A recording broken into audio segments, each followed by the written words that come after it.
Ever get into community management, 3 things that you should do before you reach out to somebody about maybe playing your game. Communicate exactly what you're looking for, exactly what kind of game it is, and act like you've done some research about the person. When you send me a question like, what's your computer specs? What operating system do you play on? Do you own an Xbox? And do you stream on Twitch, Facebook, or YouTube? Literally just fucking click my icon on Discord and it'll tell you where I stream. And that I'm live right now. Don't ever do that. Like, take 10 seconds, do your job, and research us. Like, there's many stat sites where you can just see everything that we've ever done. And then you don't need to ask that question. It just makes you look super unprofessional. Which this person did. And I was like, the second they did that.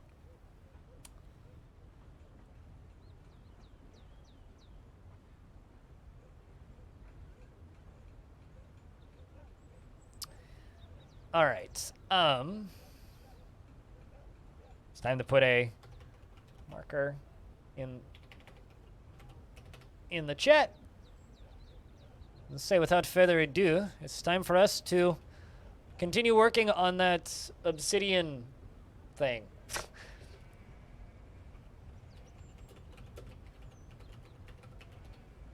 Which I'm actually going to put in the title. So I mentioned this a couple streams ago, but we are building a obsidian printer. We're going to be making a lot of obsidian.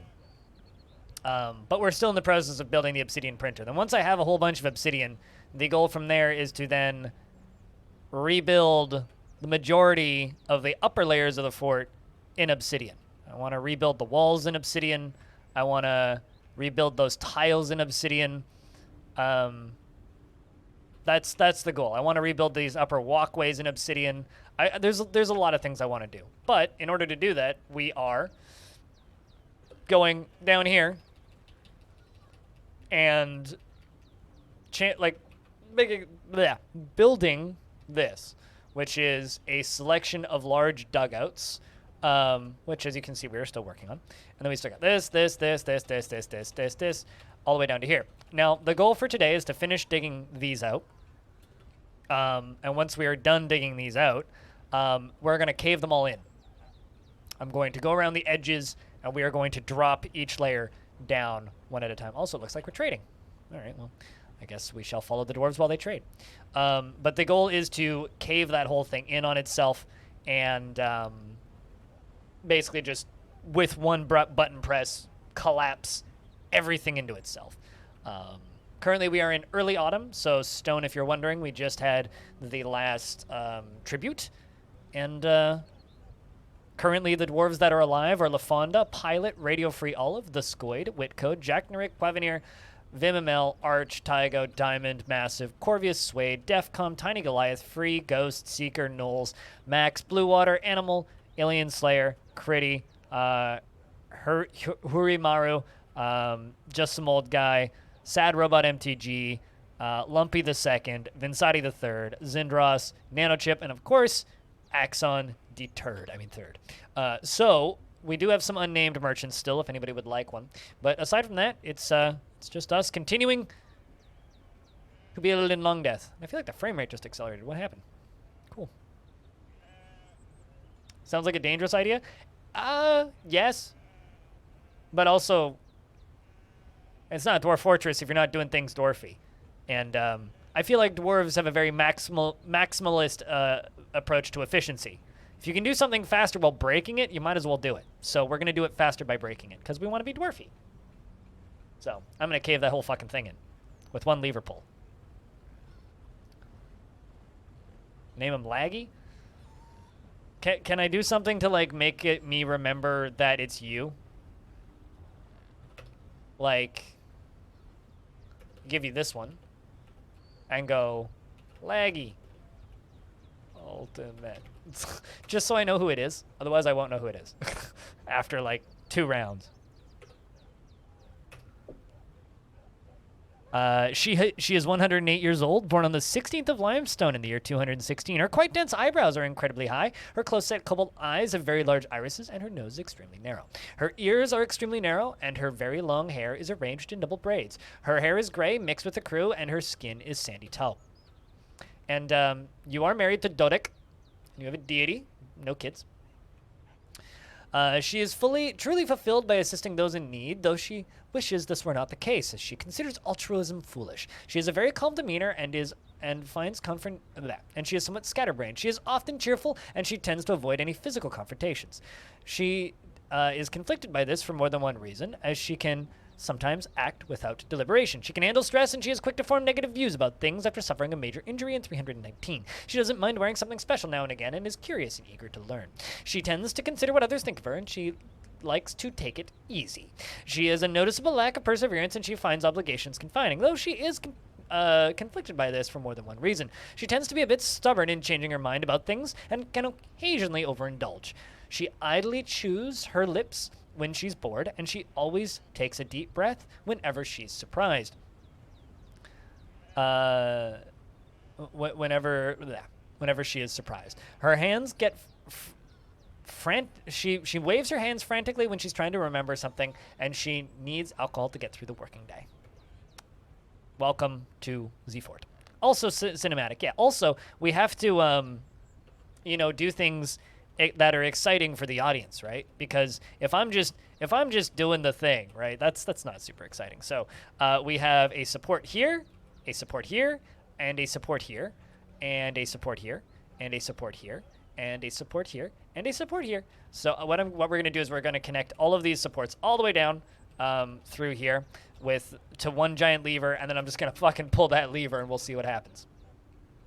So that's the plan. Hopefully we'll be able to do that today. That is the plan. And then once all that's done, then we can, like, quite literally just start prepping the pipes and filling her with lava. Shouldn't take too long, I would say, once we get that first bit done. The hard bit's going to be figuring out how to do water. That's going to be the toughy bit. So I think probably what we'll do is we will redirect some water from here into some sort of reservoir up here. So it should be fine. It should be fine. It should be fine. It should be easy enough. Speaking of things that should be fine, Alien Slayer, what's up? It's good to see you. I hope you've been well.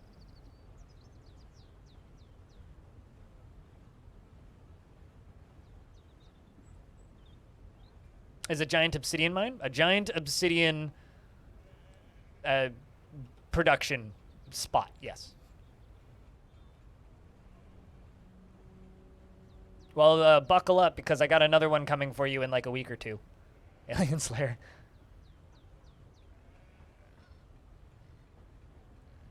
I'm glad that you enjoyed it, though. I enjoyed making that one. I'm very happy with how it turned out. I wonder, I always want, I put up the audio links to those interviews on the Patreon, and I genuinely wonder how many, or air quotes, few people listen to them. Like, it is actually something that I wonder. It's like, I wonder if anybody actually listens to these on here. Because, like, Epion actually asked me if I could put them up as a podcast recently, and I'm like, well, you're already supporting me on Patreon, so you do get the audio. So I don't really want to put them up as a podcast, just because, like, I want to promote the video, and then if you want to give me $1, you can get it in audio format. I think that that's fair, because otherwise then I'd be having to promote just the videos specifically.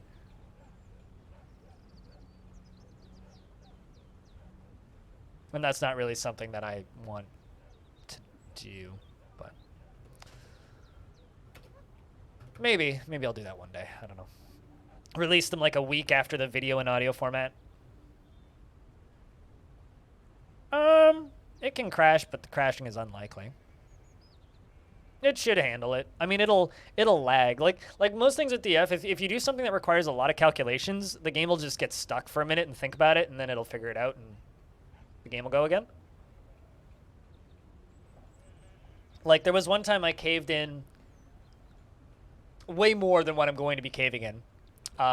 It was a one of my seasonal forts from a little while ago, and I basically dug a tube from the surface of the map all the way down to the magma sea, tunneled around it, and then dropped the whole thing all at once, and it just went right down into the lava and shot lava straight up. I built a full-size magma piston from the surface to the depths of the underground, which is a lot of fun, and I love doing that. But like the game like hitched for like 30 seconds. It just like stopped. Like it looked like the game was paused for about 30 seconds. It didn't try to crash. It just stopped. We just had 2 frames a minute for about a minute and a half, and then it fixed itself, and then just lava went everywhere. So you know, like it takes a little while. The game, like assuming you're not running text will be text, the game is actually surprisingly stable in most cases. Or Stone Sense. If you're running text will be text or Stone Sense, like the game gets very unstable very quickly. But like, if you're just running the game, it's generally pretty stable. At least in my experience, I have very little crashing issues. Usually, for me, if I get crashes, it's because something mysterious just happened and the game just decided to crash. Like something happened in the background simulation. Usually, is causes of crashes for me. But I'm glad you prefer the videos, Alien Slayer. I put a lot of effort into them, so. Radio Free Olive is throwing a tantrum. He started tantruming last time. It was a bit annoying. If he commits any crimes, we can definitely put him in prison. Yeah, the vanilla game for Dwarf Fortress, in my experience, is exceptionally stable. I know some people have had different results with that. Like, I've definitely heard some people say that they get relatively frequent crashes on vanilla. I get... Like, in this particular fort, the game has crashed 4 times. In a year and a half. Almost. So, in like a year and 2 months, this fortress has crashed 4 times. And that's a lot of hours. You can just go look at the playlist. It's a lot of hours. So, I would say Dwarf Fortress is quite stable. But, you know. What do I know? I'm not an expert. People tell me I'm wrong all the time. Investments are open. Heads up. You can invest your tickets if you so choose. How you doing, Zope? It's good to see you.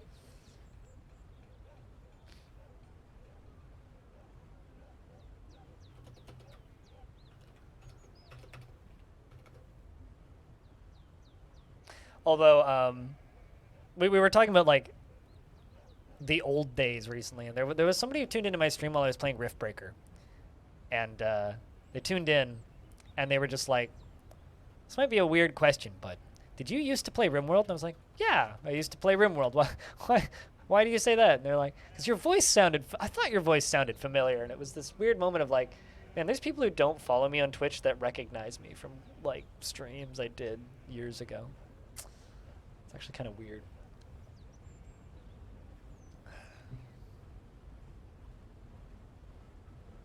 And also, I've been kind of thinking about the kind of back and forth we had a couple minutes ago about Dwarf Fortress not having the most coherent theme. I think Dwarf Fortress's theming is about as coherent as Warhammer Fantasy. And I think it's as coherent as you imagine it being. If you imagine it being very coherent, it's very coherent. If you don't imagine it being very coherent, it's not very coherent.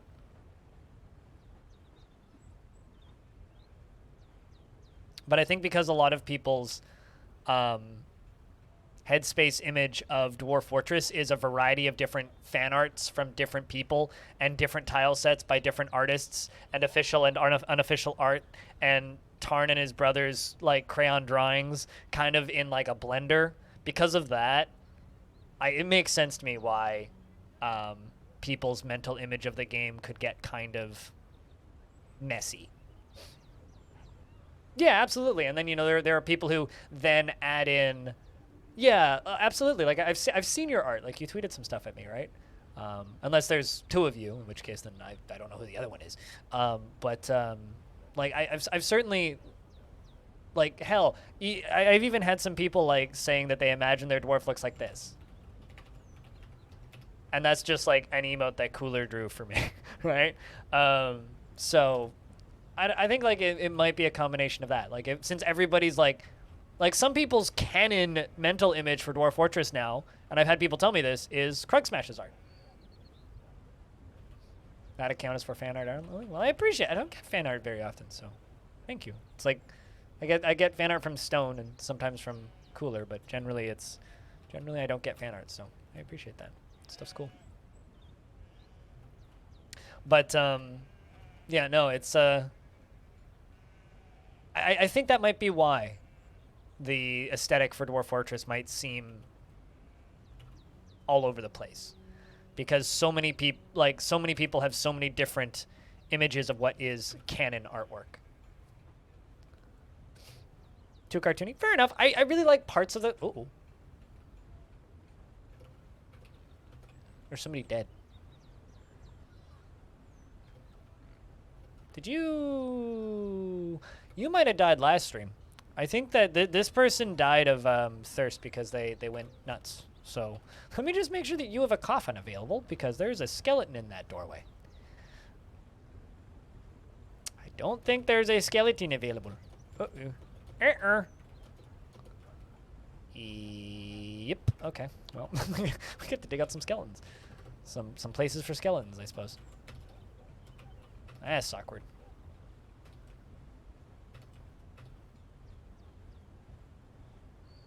Yeah, I mean, there are certain series that Krug Smash has done where I think that it's like borderline canon in my mind, and then there are some series that Krug Smash has done where I'm like, I don't really like the direction he went with that, but that just means he's experimenting and doing different things, and dude's got to stay creative with what he does, and I think that overall, I love a lot more of Krug's art than I dislike. So I really like his work.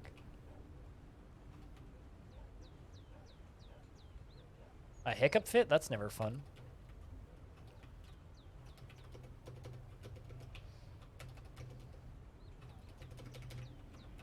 If I could remove one, like, bodily function from me, it would definitely be hiccups.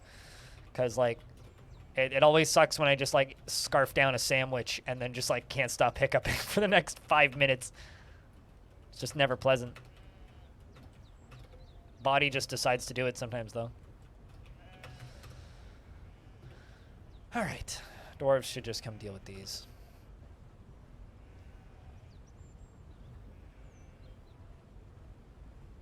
La Fonda's going to go and there we go. You guys are coming. It's like, why are you digging that, La Fonda? Picture Point, what's up, my dude? How's things? How goes the job hunt? Huntings. We're going to do a big cave-in today, potentially.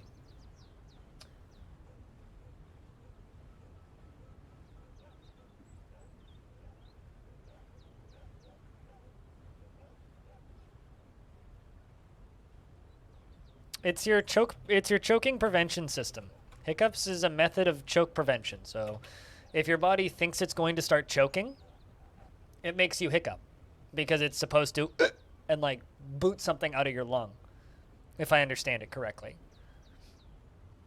You know, recently what I've been doing, CCX is waiting until Krug Smash finishes series, because I on the topic of Krug Smash's stuff, I really like his series that are about 15 episodes tops. If they go longer than that, I get kind of burnt out.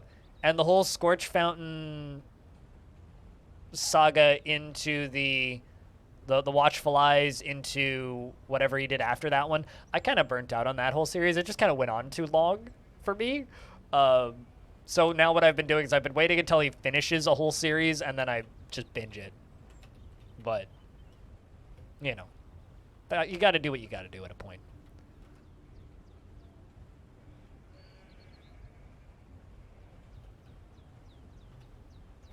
Like, honestly, my favorite stuff that he's done is like Monster Killer, and I mean, yeah, I remember watching the video when he said he burnt out, right?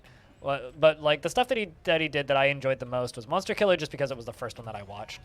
And Honeystoker, I think, is kind of a masterpiece. But to me personally, I think my favorite stuff that he's done is like the one-offs, or like the ones that are kind of short. Or, like, I love the little adventure mode things he does, although I don't envy the editing of that, because that stuff looks like a fucking nightmare. But, yeah, no. I like the shorter stuff he's been doing. Well, I need to get back to pestering him to doing a children's book. Like, he really should do a fucking children's book. Like, absolutely. Like with his artwork, he could illustrate it.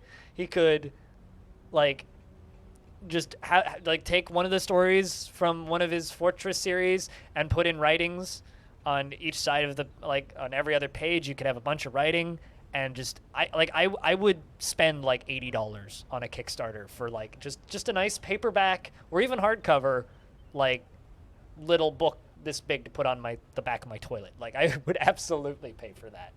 Absolutely, no questions asked. But he seems to think that no one would want to buy it and it would be a lot of work. I think a lot of people would buy it, but he's right, it would be a lot of work. It would absolutely be a lot of work.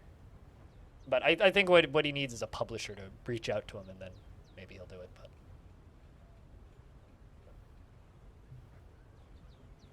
yeah, no, absolutely. Like if there was a Kickstarter and it was like $100 to get a hardcover of that, I'd back that right now. Right yesterday. I would back that yesterday. I would have already backed it.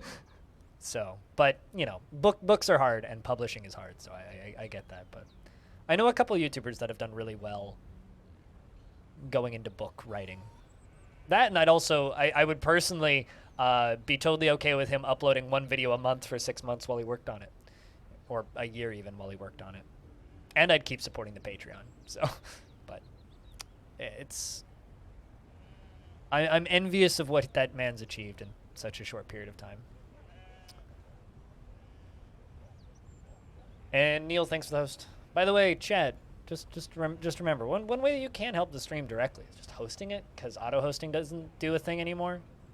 So just go to your channel and type in /host, blind IRL, my name. Twitch likes it for the recommended stuff. All right. Back when auto-hosting used to do things, by this point in the stream, I would have like 200 to 300 channels auto-hosting me. Right now, I can see them all. There's literally 4 of you. So, thanks, guys. Yeah, it does. Because then it's sort of like how lurking helps, right? Twitch notices that there's more activity going to that channel. Because, like, Twitch is slowly becoming more like YouTube, right? As there's more and more and more and more people on YouTube, Twitch is adding, or as there's slowly more and more people on Twitch, they're adding in more recommendation algorithms. And one of the points of that is how many people are hosting them, right? How much interactivity do they have in the chat? Is there a hype train happening? How many subs do they have? What games do they play? All of those things are taken in, so... yeah, it does help. Obviously, it would help more if you stream, but it does help. Maybe one day we'll have some sort of fix for the hosting thing, but I don't see that happening anytime soon. All right, where are we digging? Down here. This is what we are digging out. These dwarves are busy. Busy, busy, busy. Bunch of busy dwarves. All right, let's start carving around the edge of the top of this.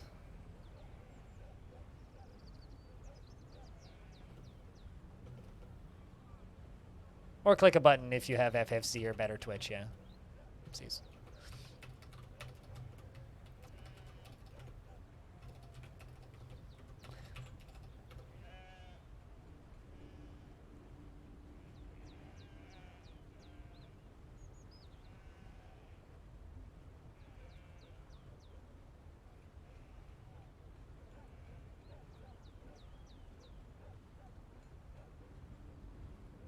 Yeah, it's pretty easy. It's a pretty quick and easy thing. So what I'm doing here is I'm going around the glass tube and I'm carving out the edges of it. And then I'm going to need to go all the way around the top and bottom of these and carve out one tile so that I can just pull a lever and cave the whole thing in rather than having to channel the whole thing in. To me, this is laziness, but also fireworks. So, you know, who doesn't want laziness, but also fireworks? Because that's the bonus of what you get here, is fireworks. And also, instead of me having to very carefully, well, or just channel these out, which is much more boring than the way I'm doing it, we get to have fireworks, so... You can't complain about fireworks.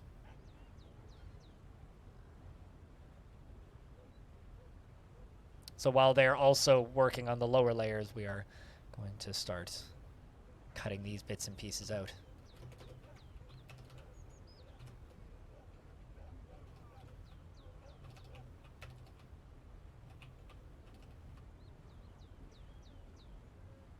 Any enemies that we can christen the obsidian mine with? I mean, this fort doesn't really get invaded, but I do have a bunch of giants I could put in the bottom of it and burn to death if you want.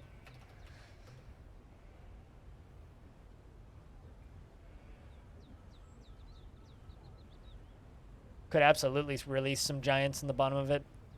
The problem is then we'll find the corpses when we dig the thing out.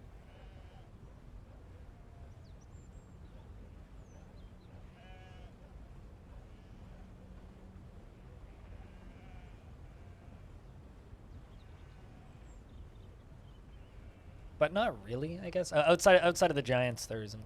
I don't really have too much I could burn in there. But I could absolutely release some giants into the bottom of it and watch them run around and then burn to death. Could be fun. That's the other fort. Picture point. This is Longdeath. But in Reigns of Terror, well, I mean, I guess spoilers for Reigns of Terror, but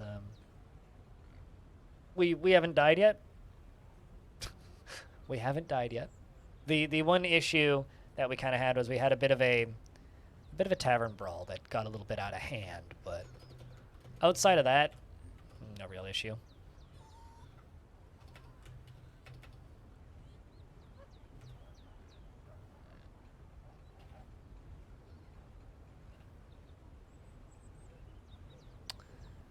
Gotta go, because this is gonna save my fingers.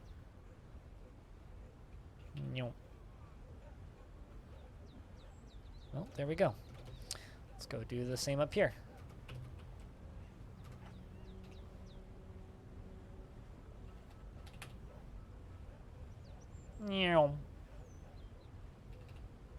It's gonna get more complicated once we start doing the top side and the ripples.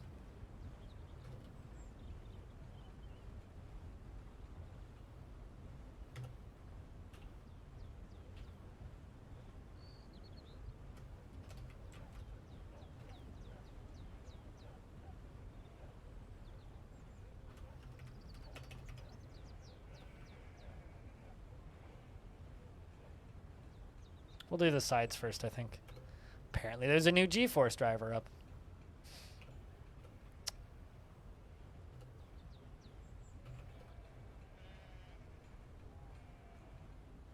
You know, someone pointed this out in the comments, and I think that this is hilarious, which was they were very upset about the military screen or they seemed upset because they were saying that it's just the old one with a new coat of paint, which is absolutely true. Like the new UI that they're showing is very much a very organized version of the current Dwarf Fortress UI, which I wasn't expecting. I wasn't expecting that much.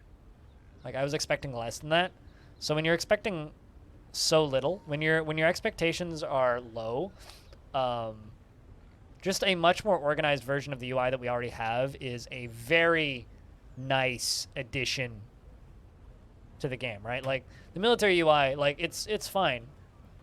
But basically what they did was they stretched it and they added buttons and they made everything a lot clearer and more logical and laid out. Because this is just a little mini spreadsheet. That's all this is. It's just a mini spreadsheet. And the new one is just a bigger spreadsheet with all the same tools and buttons. Exactly. It's like that's all that the game needs. It's like, and I've been saying this from the beginning. It's like Dwarf Fortress UI isn't bad. It's just disorganized. Just disorganized and obtuse. Exactly. Yeah, aliens out here. Absolutely. Man, I fucked this up. I'm upset. Oh well.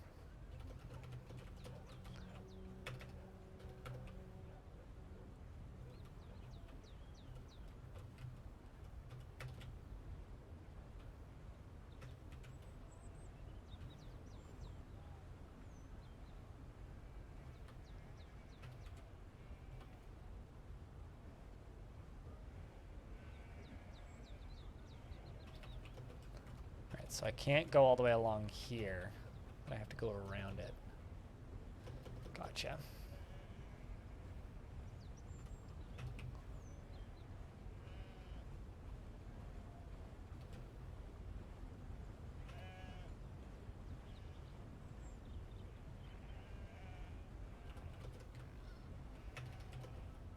I can fix this though. I can make this work.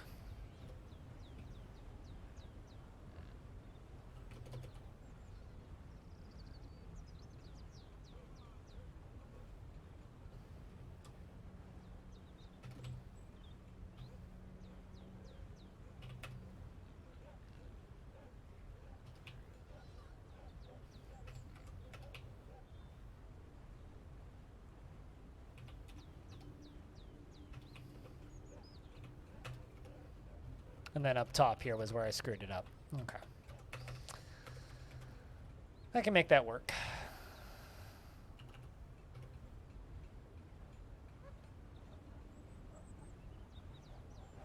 Yeah, no, it's the reorganized military screen UI is very much a welcome addition, in my opinion.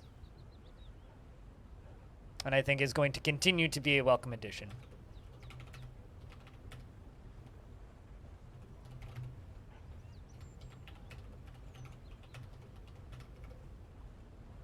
That's basically my thoughts on the reworked UI. I'm just happy like how they organized it more than anything.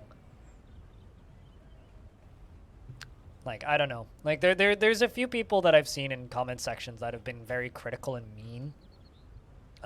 Basically like expecting a more full remaster of the entire game and less of a rework slash very large patch, which is really what it is, right? Like it's not a full remaster or anything crazy, which a lot of people I think kind of got the impression that that's what it was going to be, which I guess at that point that's on you, right? Like if you didn't realize that that's what they were doing, then that's kind of, I want to say on you, but also maybe on the marketing a little bit.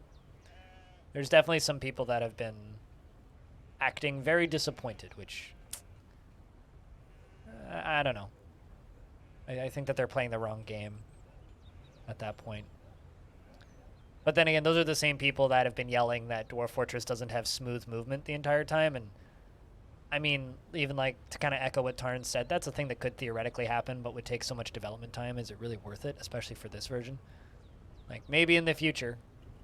Maybe in the future. But like for right now, what's the point? Quite literally. Like what actually is the point of them doing something like that?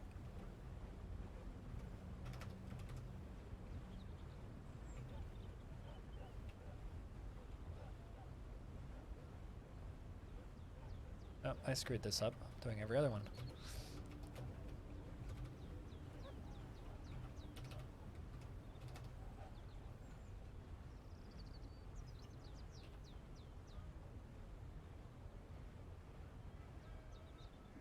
Bit like Windows. That's a weird combination that kind of works.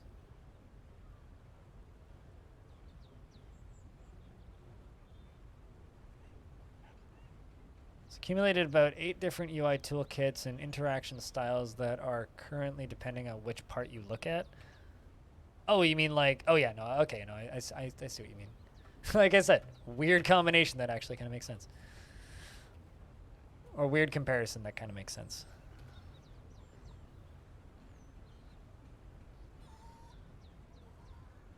Yeah, I mean, like quite literally the only thing that Dwarf Fortress needs from the Steam version and the itch.io versions, respectively, is coherency.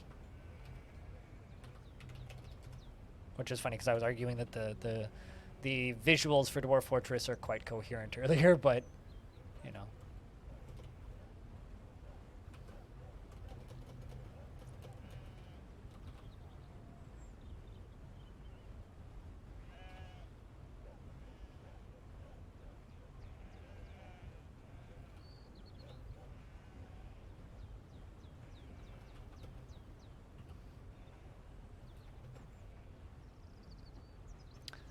Got not too much more to do here on this particular layer. Just cutting out the edges.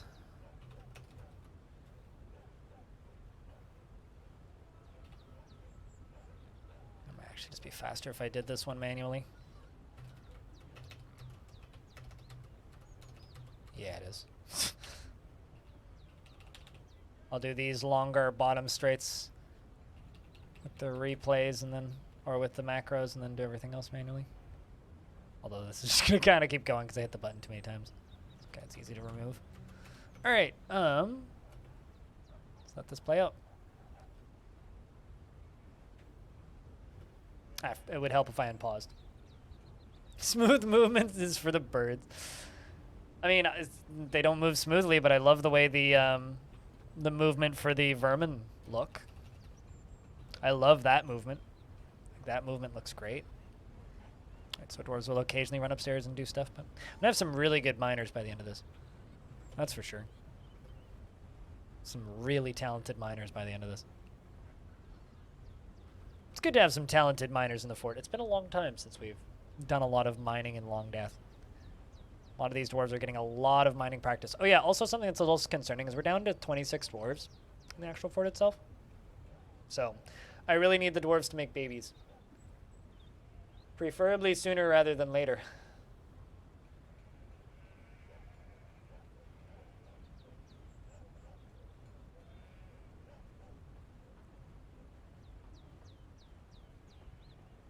Yeah, 26. It's a little bit on the low end. A little bit low.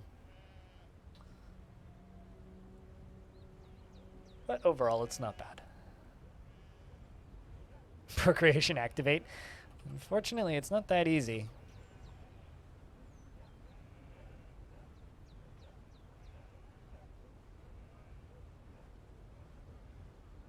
So they all orgy up in the tavern. Not quite as that easy. But we may have to do stuff like that, yeah.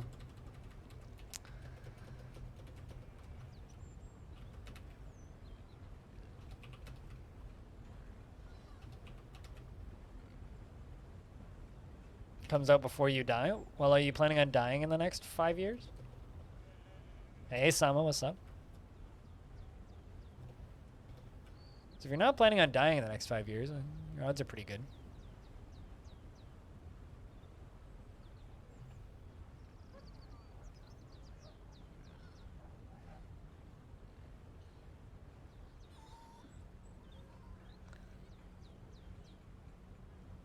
You know, it's also kind of funny when I get comments like, my children will play the Steam edition and enjoy every minute of it. And I sit there and go, I mean, if you already have kids, yeah, they probably will.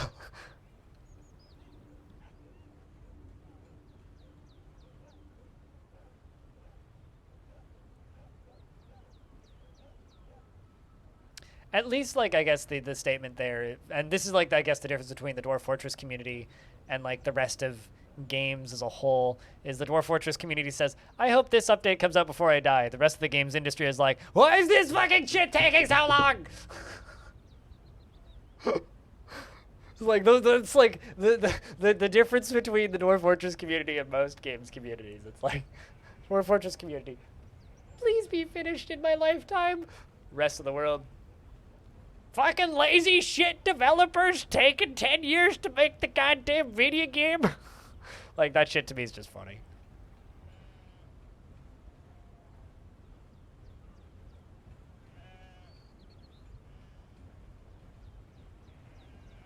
I don't know, do you guys notice that at all?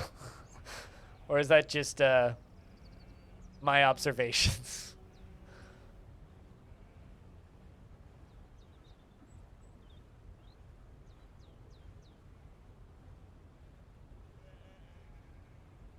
Prequel readers? What do you mean prequel readers? Wave depletion, what up?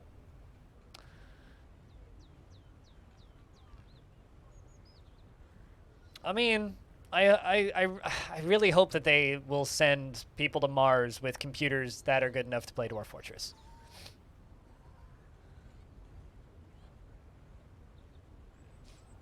I mean, there's like this hilarious Steam thread, picture point, of someone who's just, like, literally the Steam thread is titled, "This game is taking too long." And it's literally just like facepalm, Steam-based facepalm emoji, and it's just, this game is taking too long. Many people are going to start removing it from their wish list. I just did, and I hope others do too. And it's just like, what? I don't get it. Like, there's something about this that just makes no sense to me, and I don't get it. Like, why? I mean, more power to you, I guess, but also why? It's like, okay, but why?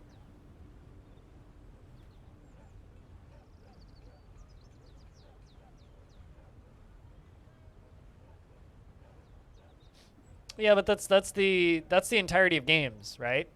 So yeah, you're gonna get the entitled I need to speak to a manager kind of person because that is like a vast majority of the games industry as a whole is that kind of person. The entitled let me speak to your manager, where's my video game?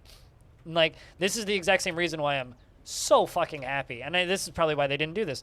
Like, there's been people since the beginning who have been saying, let me pre-order it. And it's like, no, they shouldn't let you pre-order it because it could take a while. People want to give money to a thing now, and it's like, are you even going to be playing games in 2 years when it comes out? Like, you might be, but you might be doing something completely different. Oh. Okay, I get you. Yeah, I don't read webcomics, so. But that is a long period of time between updates.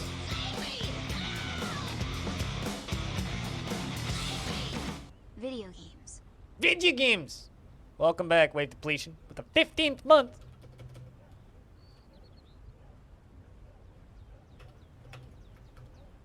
It's good to have you around, man. Cheers.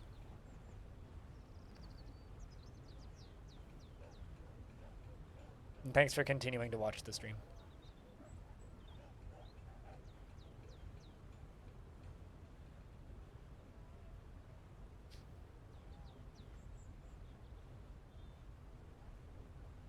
It's more likely to become good.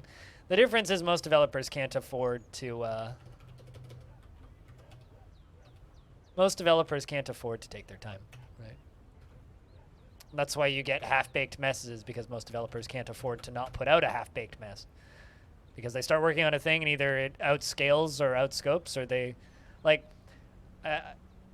I feel like I do this whenever I have an interview recorded with a developer, and it then takes me, you know, a week and a half to put it out. And during that week and a half, I find myself quoting that interview a whole lot, but there's a big chunk in the, maybe this is how I hype things. Maybe this is like my pre-video marketing. Anyway, there's a pretty good quote from the developer of Rift Wizard where we just talked about how he removed a whole bunch of mechanics and concepts and ideas from the game, and then says, you know, at the end of the day, if we did so much less, we could do so much more. Which is probably my favorite quote from the entirety of the thing. It's like, so many of these games, it's like, it's very maximalist game design. Like, back in the mid-2000s, like, everybody's dream of the perfect game was the MMO that did everything, right? It was the MMO that let you play everything, like Star Citizen, basically, where everything is simulated. It's a huge, expansive world. You can spend the rest of your life in this game. When, like, Rift Wizard is just the coolest spell system you've ever seen, and that's the entirety of the game, basically. And because of that, it has thousands of hours worth of content because it's such a well-developed spell system.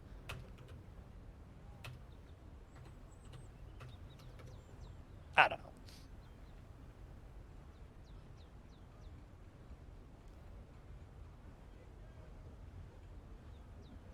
I mean, Animal, if you have Patreon, give Tarn Adams $1 a month. Or if you just have PayPal, just give him $1. Because, like, you don't need to pre-order Dwarf Fortress to support the dev, right? If you want to support the dev, just go give them money. Because at that point, it's just, it's sort of like, if you can support if you were just pre-ordering Dwarf Fortress on Steam, you'd just be giving 30% of that money to Valve. And that's very inefficient when they also need to pay business tax, which is roughly 30%. So that's very inefficient when you could just give them the money, right? And then they need to pay taxes on it, right? So if for whatever reason you decide you do want to support Toady One and his brother in the development of Dwarf Fortress, just go chuck him a couple dollars on Patreon, because that'll go way further than pre-ordering the game would anyway. Like, the point of the Steam patch and UI update is purely to just be able to get a large influx of cash all at once. If it's small bursts of cash because it's pre-order, just don't bother. Just wait for the game to be out. Then play it then. I need more coffee in my cup. My cup is empty.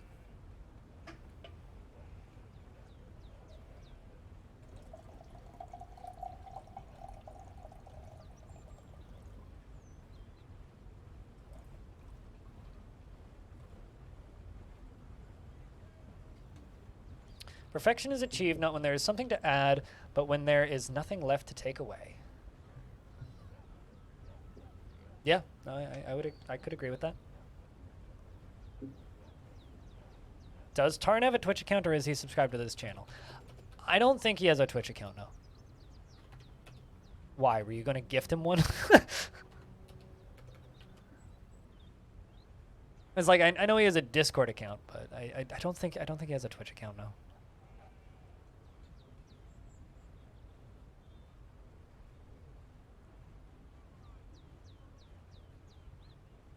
Where does this go? Goes down to here. Noted. Gonna have to remove all of those stairs.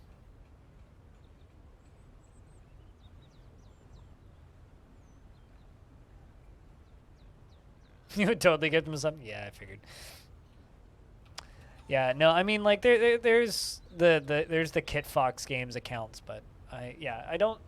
Like, the gist that I get is, like, when I have Tarn on the stream, he doesn't even really look at the chat. I think he did the first time, but since the first one, he really hasn't looked at the chat at all. So, I don't... I don't think it's... I think it's just, like, a lack of interest kind of thing. Like, you know, there's nothing particularly interesting for him on Twitch, so why go to Twitch, right? I think that's the way for a lot of people. Like, even like his awareness of games like RimWorld, I think, is minimal.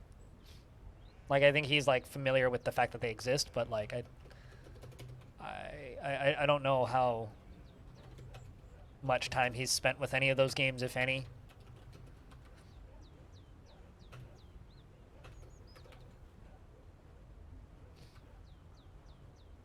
But also, I don't really blame him for not looking at the Twitch chat, because when he's obviously looking at the Twitch chat, that's when you get people who are like, make him watch the Seth review and stuff like that. Yeah, no. I mean, I don't see any real reason to do that. Oh, he's definitely a forum daddy. He's absolutely a forum lurker.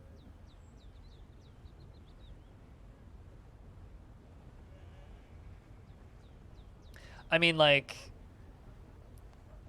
The interview that I did with Epion, where he's talking about the Usenet days with the roguelike games development Usenet rooms, and Tarn Adams being in all those old rooms and being one of the only ones who made it.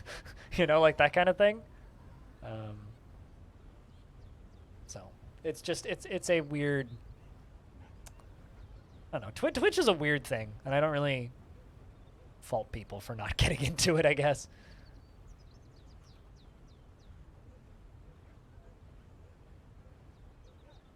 Okay.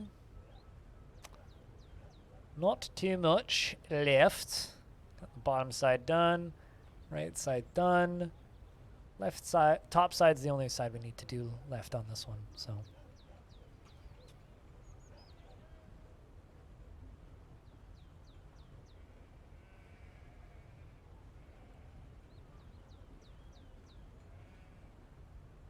Yeah, no, totally. CCX. But I don't know. It's a...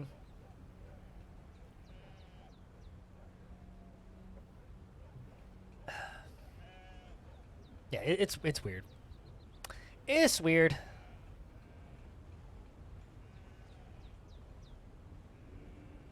Yeah, rec roguelike games development. I went and looked at and up and found it on archives and was reading old posts when I was editing that video. Spitalier, thank you very much for gifting a sub to Sebastian. Welcome back, Sebastian. Another month. Double love. Cheers, man. And thanks for gifting all those subs that you gift. Like, it's hard for me to describe how much you guys help with this shit, because it really, really, really does help. So, cheers.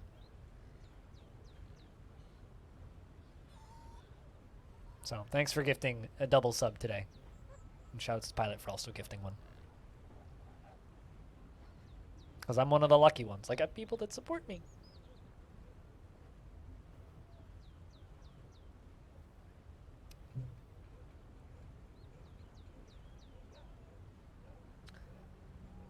I mean, on one hand, on one end of the spectrum, you have Tarn Adams, who's pretty reclusive, right? And then on the other end of the spectrum, you have Unnormal, who's just a constant stream of consciousness on Twitter. Like, I don't know. I've thought about, like, routing the RSS feed from Unnormal's Twitter into my into my email inbox and just like he could write a book based on just shit that he says on Twitter. He's just a stream of consciousness. Like, his Twitter is an experience.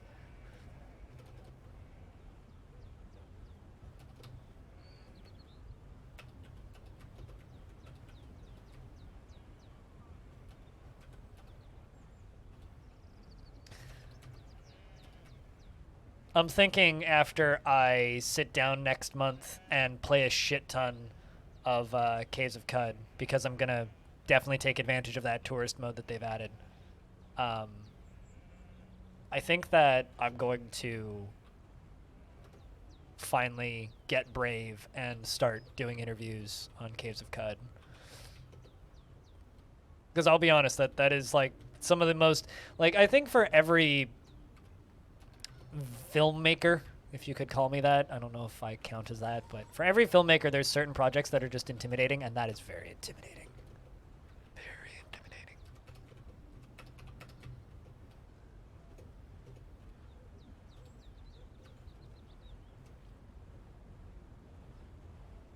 What, Brian? I mean, I have no idea how old he is.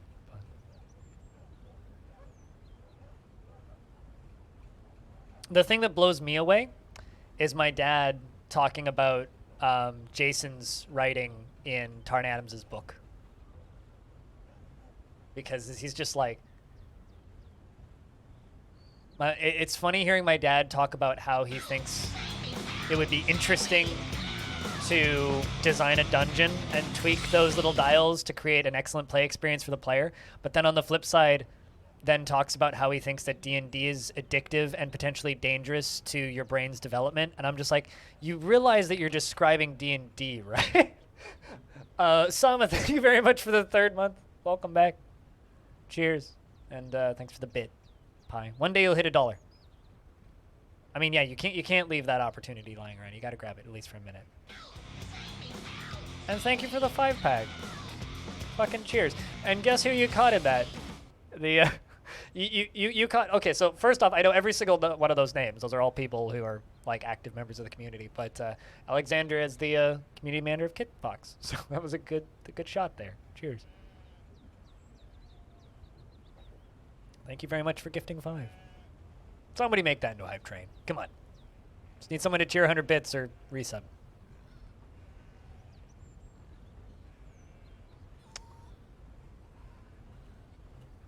But no, it was actually kind of funny because, like, I was explaining to my dad, because, like, some of you who follow games news, you might know that China recently banned, or didn't ban, but heavily restricted the legal amount of playtime for multiplayer games. And I had to explain to my dad that it's not video games that China's banning. They're controlling play, right? There you go, Zoe. Yeah, I've trained it. Thanks for the $1. Cheers, man.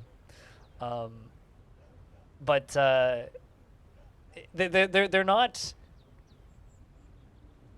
they're not banning and controlling video games. They're controlling the way their kids play, and that's how you manipulate a generation of people. If you control the way they play, you can manipulate a generation. And like they've been, like governments and society's been doing that as long as our species has existed, right? Whoa, animal. So first off, Sama, thank you very much for, you know, just lurking. Just thank you, because the lurks help a lot, and thanks for gifting the subs and just hanging out and chatting every so often. And Animal, thanks for being crazy and having to one-up everybody and gifting out 8.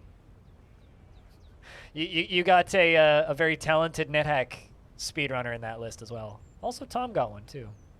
Cheers, Animal. Thank you.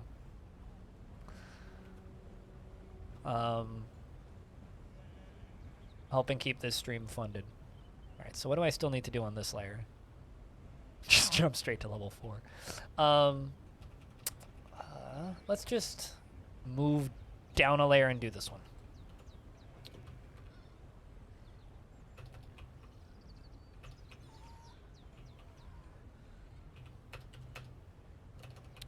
Because I want to have this all ready to go by the time I get to the bottom of it, so.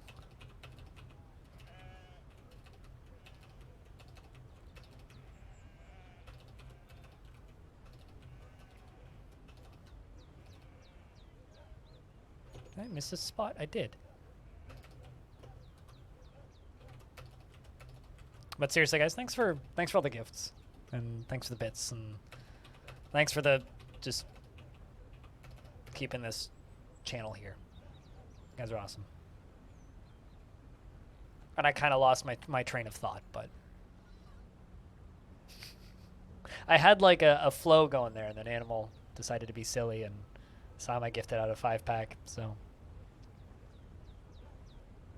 But yeah, no, I do think that I was pretty big into that stuff. Yep. Germany, like, it thanks, Brander. I like a choo-choo gripped lurk. Thanks for the $10. I do too. I do too, as long as chat's having fun. As long as I don't feel like I'm begging for money, I don't mind a choo-choo. So thanks for the train.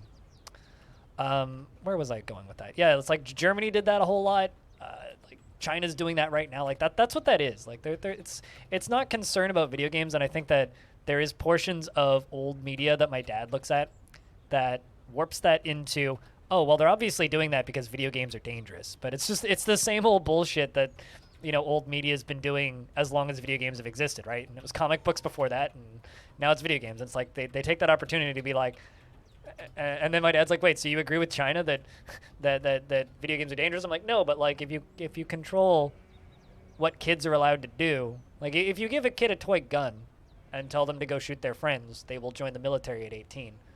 But if you give your kid Genshin Impact, they'll just have a gambling addiction by the time they're 25. So give them, Farming Simulator and variety in video games. The start of TV, bad, stay with radio. Well, I mean, obviously, the government controlled the radios, right? They didn't control the TV. And now the government doesn't control the video games. But, I don't know. Propaganda. It's fun.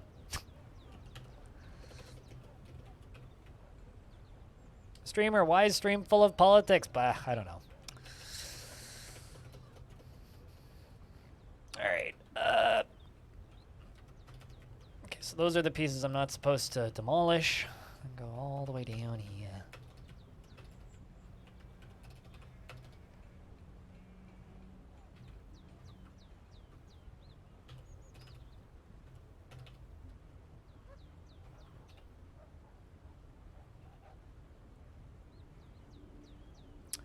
I don't believe I've ever asked him about this subject. You mean like improv comedy? Like whose line is it anyway kind of thing? I don't know. It's not something I'm well versed in, so it's not something we've ever spoken about.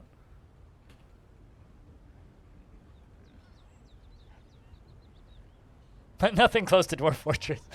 I don't know about that. I think politics can be a very interesting discussion if it's nuanced. If it's not nuanced, it can be obnoxious. A nuanced discussion about politics can be some of the nicest discussions you could have with a person. The difficulty is actually having a nuanced discussion.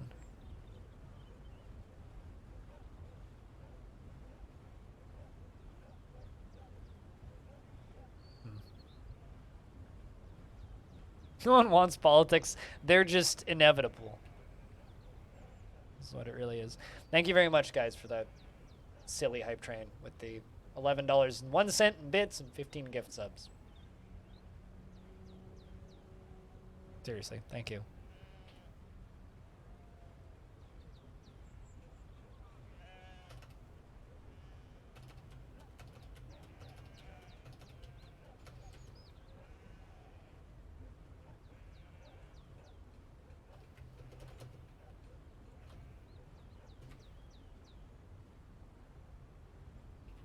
That's the wrong spot.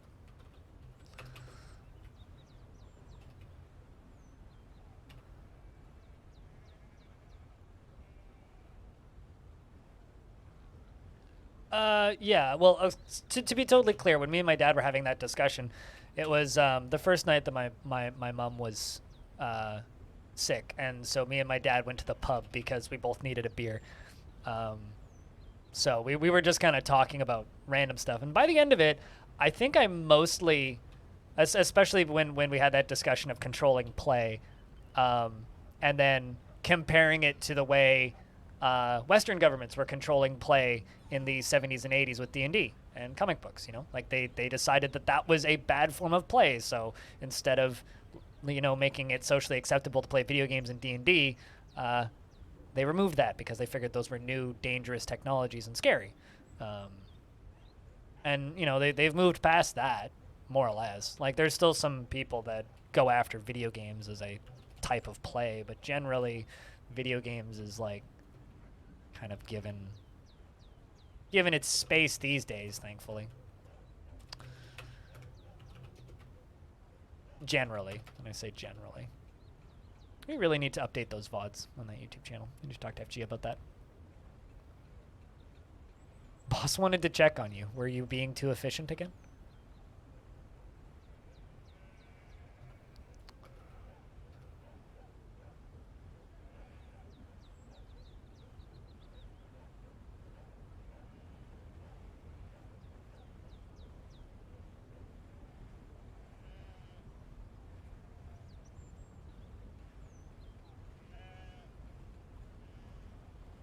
But yeah, no, role playing, and I think for my dad it's less of the role playing part of it, and I think for my dad it's more like, I think my dad's dislike of D&D came from a lot of the mid 80s satanic panic, and people are getting it so addicted to their false personas or their personas in D&D that they don't want to come back to reality anymore, which really was like the North American, Canadian, and American propaganda around that, where it was, you know, kids are playing so much D&D, they don't want to come back to reality. Blah.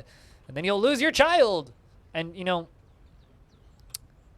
like, there's even, like, elements of that in fucking Stranger Things, which is, you know, everybody's a very accurate representation of the 80s. But, like, that was a very real thing. Like, there's like, television ads covering this stuff. Like, and, like, school time PSAs about this shit, where it's telling parents, it's like, hey, you let your kid play D&D, you'll lose your child, basically, because they're gonna stop wanting to live in reality. And I think that maybe says more about the school system than it does about D&D. Kids being desperate for some sort of escapism, I suppose, but I don't know. I'm not a child psychologist, so what the fuck do I know?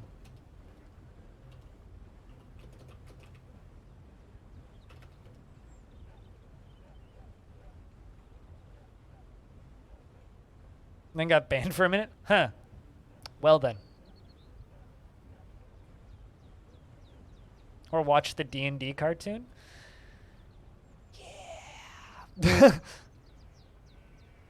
Yeah, I don't think my dad even made the connection to D&D. But, you know, like, well, explaining to my dad that, like, Jim Shepard has been running D&D campaigns with more, from what I can tell, more or less the same group of people for decades, right? And like, he's the developer of Dungeon Mans, right? Like that's his, like, I maybe don't want to put too many labels on him, but from what I can tell, that's his social life.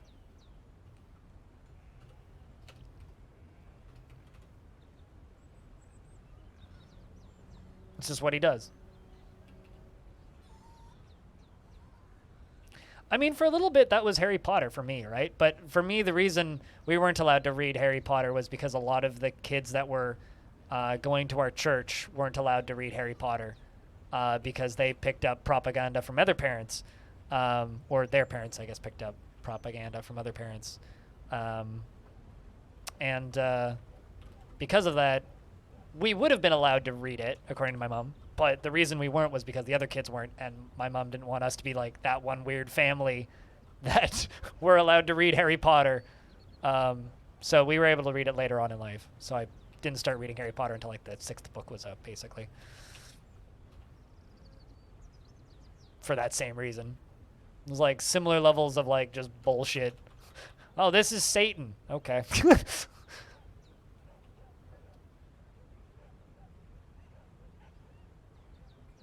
I wonder why now I'm like weirdly fascinated with Satan. It's probably because I was told that I wasn't allowed to pay attention to anything related to Satan most of my life.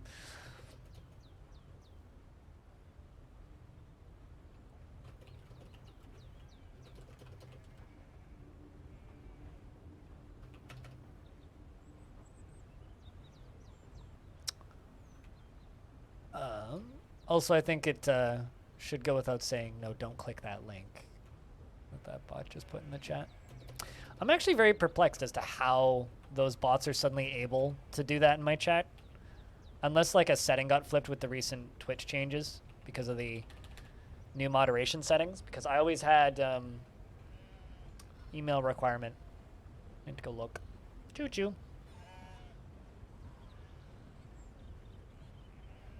I'm sorry, what? Someone's been listening to Ailstorm a bit much.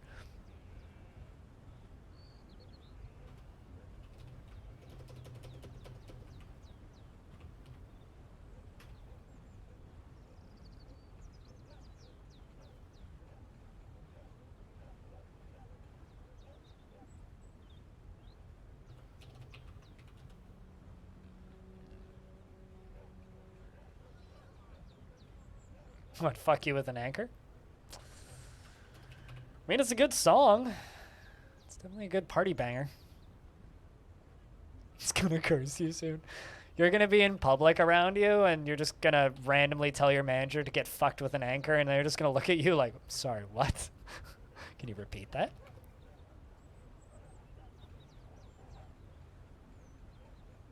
Because fuck you with a fucking anchor. We're gonna punch you right in the balls.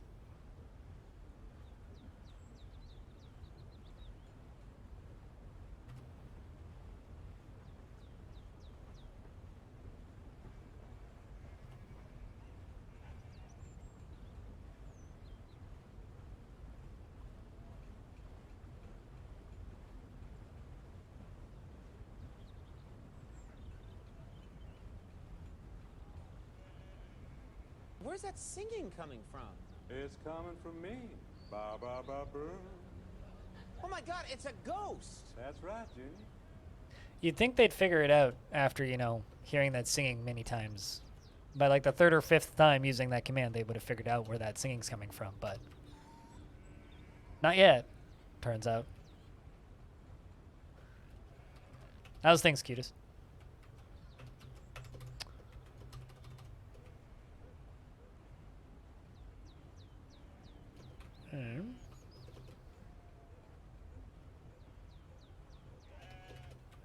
Boop.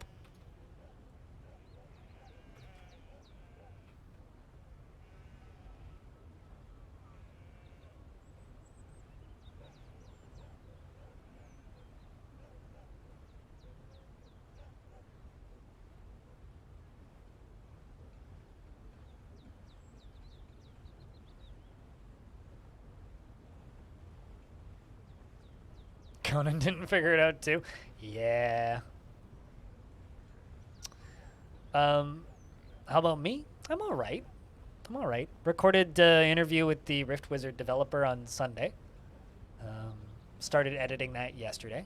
So hopefully we'll have another big interview to premiere in a little bit. And then after that, well, I'm basically just burying myself in work right now because I can tell I'm getting depressed. So that's basically where I'm at right now. It's like I can tell that my mental state is going down again. So I'm just trying to keep myself busy with work as much as possible. So after I'm done with that, well, sometime in the next 2 weeks, I'm waiting on a DM from Epion, and then we'll do another Jupiter Hell dev stream Q&A thingy. If any of you guys watched the last one and liked that, we're going to do another one of those. So it's just whenever he's ready to just pop on the stream for a couple hours and talk. That's just kind of based on his schedule at this point. I also want to do the same thing with Waylon Snedker, the Odd Realm developer. So I need to get him on here, but I'm waiting for him to finish patching his beta branch and get all that stuff done. Once it's at a point where he's happy with it, then we'll bring him on and chat with him about that.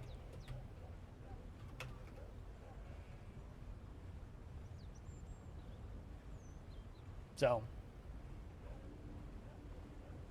yeah, that's the plan for the next little bit. So that's how I am. I'm just like very focused on work. Oh, and also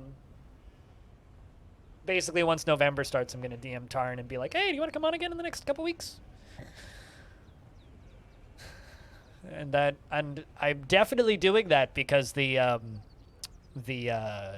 military screen news was announced, and absolutely wasn't planning on doing that around that time of year, purely because ad revenue on YouTube is about 5 times as good in December as it is the rest of the year combined.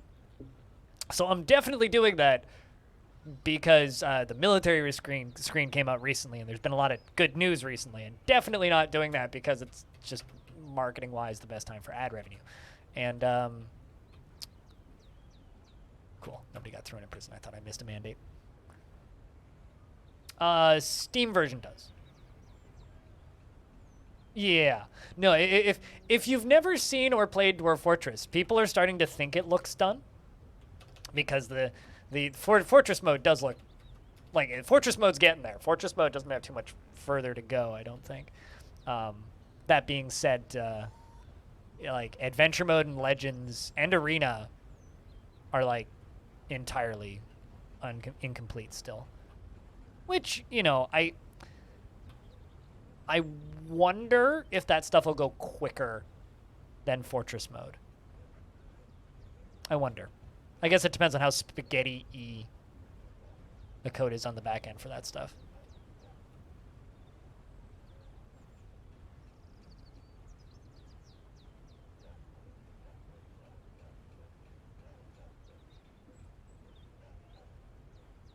Yeah, no, absolutely. I'm not a developer, so I shouldn't be saying shit, but it does seem that way, yeah.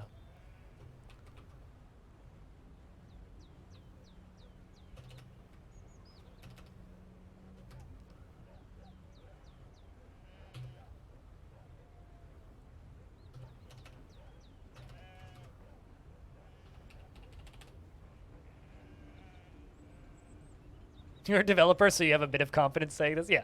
I mean, I've talked to a lot of developers, so, but like, I don't know. Just remember, nobody trusts or likes game journalists, and I'm a game journalist, so. I've been called a journalist by enough people now that I think I've basically just like earned the title at this point, right?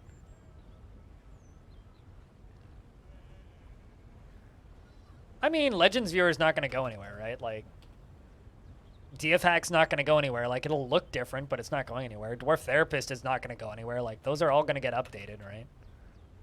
Like, Classic is still going to exist, and there's still going to be people who play Classic with DF Hack. Like, none of those tools are going anywhere. So I don't think that's a necessary concern, but I understand it. I understand where it's coming from. It's kind of like saying you love tile sets. It's like, well, people aren't going to stop making tile sets just because there's an official one.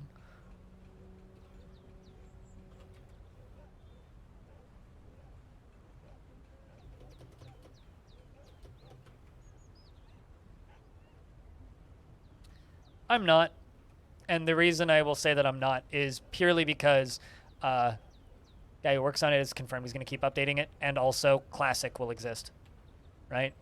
There will still be the ASCII version, and there will be people who play for free on Classic that will still have the same opinion of, I don't like ASCII, so I just want to use the non-ASCII menu because it's what I'm used to. People will keep using it.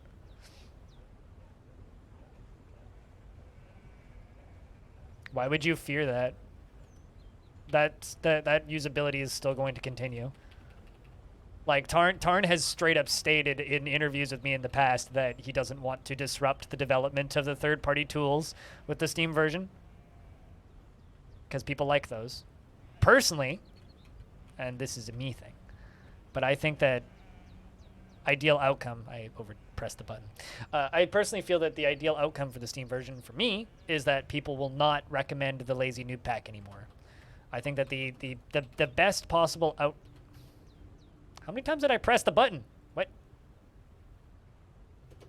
I personally think that the best possible outcome for the Steam version is that people don't tell everybody that you need lazy noob pack to play DF anymore. If people start recommending to new players that the best way to get into Dwarf Fortress is to download the Steam version and play that, that'll be success.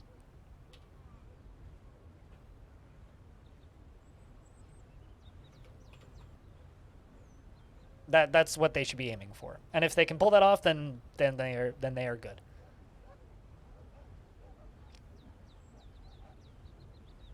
The classic will keep the new UI. That's why the new UI looks kind of dated, is because it's still an ASCII compatible UI, right? That's why, is because it's still an ASCII compatible UI. So it's going to have the new UI, and it's going to have mouse support? Question mark? It's just not going to have the tile set or the music. I think that's where that line is drawn. Also, I need to use the restroom, apparently. I will be back in a minute. BRB.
Whew. I return. Uh-oh. Combat. Giant rat is fighting, probably falling off a cliff.